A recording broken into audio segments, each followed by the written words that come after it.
Hi, my name is Selina, and I'm going to read to you my picture book biography of Joni Mitchell. It's called Joni, The Lyrical Life of Joni Mitchell.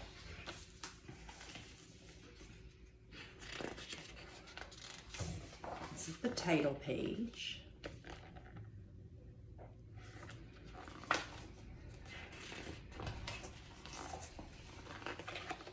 Joni Mitchell painted with words. Sitting at her piano or strumming the guitar, she turned the words into songs. The songs were like brushstrokes on a canvas, saying things that were not only happy or sad, but true.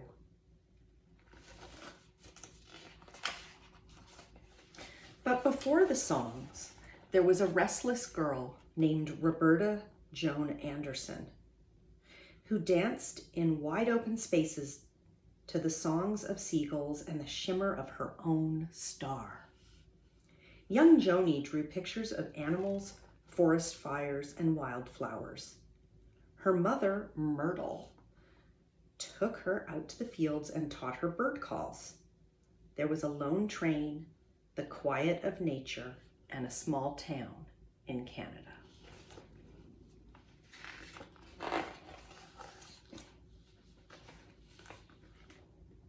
But sometimes Joni felt at odds in the Anderson house, like an upside-down bird on a wire. It's not that her parents didn't love her, but they were cautious and fixed in their ways. It seemed to Joni that Myrtle was always cleaning, but one time she told her daughter, "I'll allow you to paint on the wall of your room."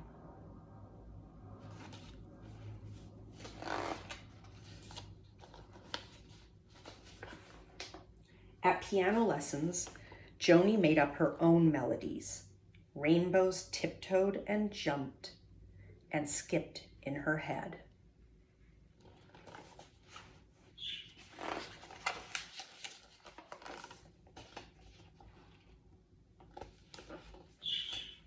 But when Joni was 10 years old, something terrible happened.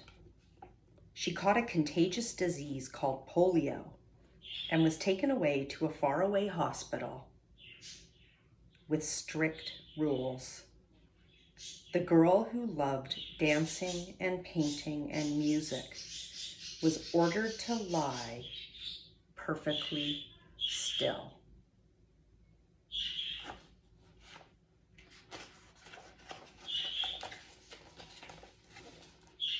Six weeks passed with only one visit from Joni's mother.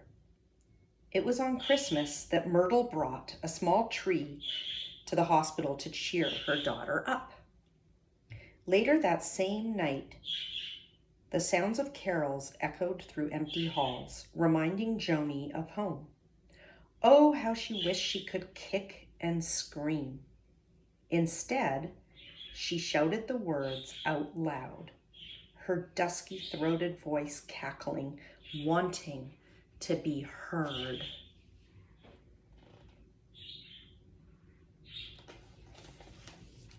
"I will make something of myself," she promised the Christmas tree.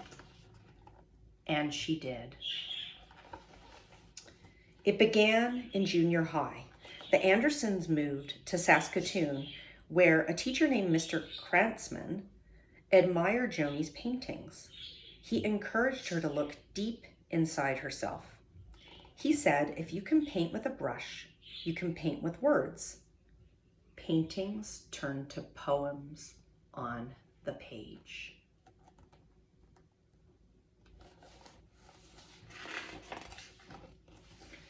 In high school, Joni was desperate for a guitar to entertain her friends with. "No," said her mom. So Joni saved up $36 to buy a ukulele. Later on, modeling at a local department store earned her enough money to buy her first guitar. But she wanted to do more than just play for her friends. When Joni finally left Saskatoon, it was to go to an art school in Calgary, where she found a world of coffee houses and poetry and a captivating music scene.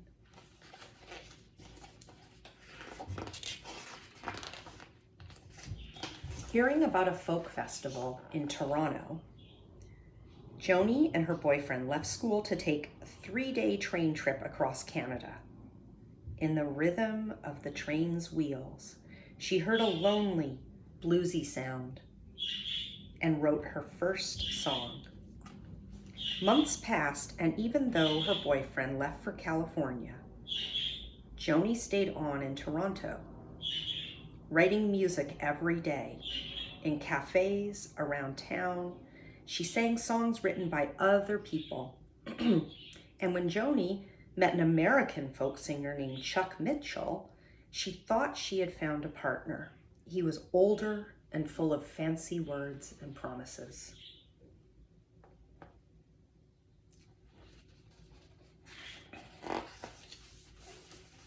Joni packed a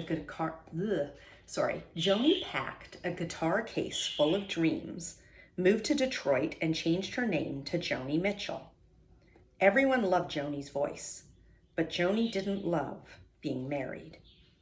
There was a thunderstorm of feelings, anger and tears, and performing her own songs for the very first time. Through it all, Joni kept writing her feelings down, and the stanzas turned to songs.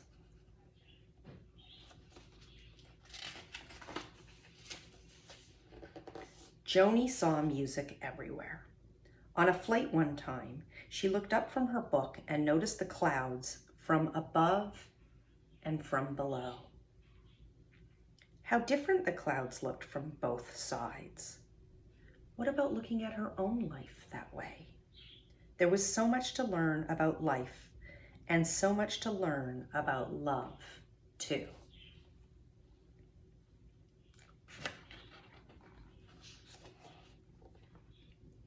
Next, Joni followed her music to New York. Her neighborhood, Chelsea, was abuzz with energy. There were 1,000 stories on a single block. The sounds of horns and people and pigeons drifted through the butterscotch curtains.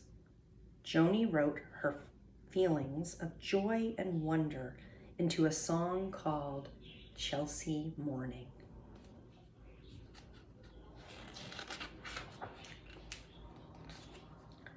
Downtown in Greenwich Village, Joni's music heroes sang folk songs like the ones she was writing, spoken word stories sung out loud. When it was Joni's turn to sing, they couldn't believe their ears. Her songs were strong and honest and truly astonishing.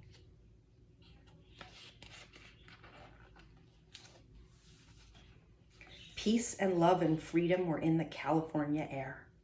Joni moved into a groovy house with music and singing and far out new harmonies. She was writing song after song about everything around her.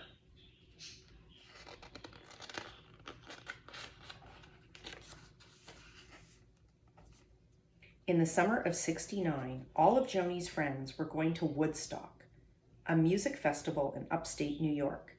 Joni wanted to go and perform, but she worried she wouldn't make it back in time to go on TV the next day. When she saw what she had missed, singing and guitars and campfires and sunshine that bloomed into rain showers, she painted her left-out feelings into the song Woodstock.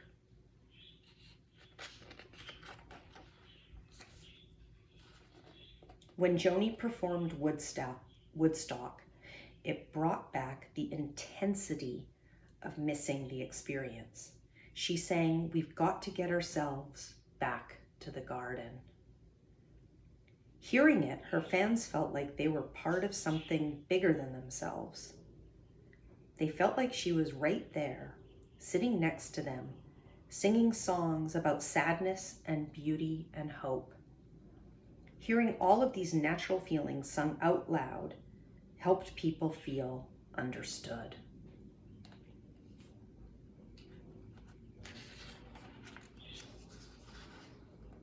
But outside of the garden, Joni saw humans destroying nature with buildings and cars. She was so upset that she painted her feelings into a snappy song called Big Yellow Taxi. When her friend Neil Young wrote a song about wanting to stay young forever, she answered playfully with a tune of her own called The Circle Game.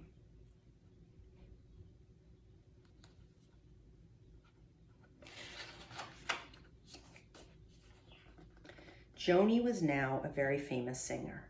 She traveled to Europe and camped out on an island in Greece.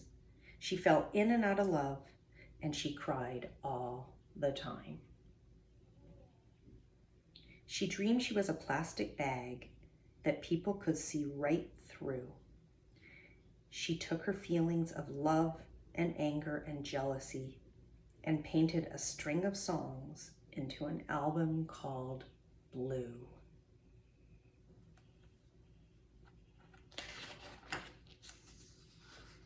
By the time Joni was 35, she moved away from folk music, experimenting with new sounds, rock and pop and then jazz. She met a great musician named Charles Mingus, who shared her spirit of honesty. Joni put her voice and her words to his music and made an album called Mingus. There were dozens of different guitar tunings, a synthesizer, and electric new vibes. Maybe her fans didn't like it as much as her earlier music, but Joni didn't care.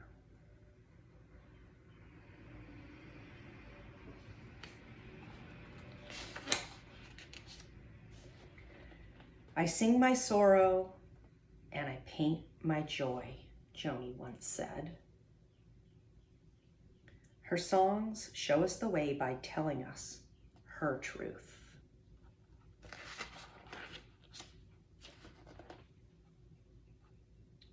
Truth gives us freedom, and freedom gives us the wings to fly.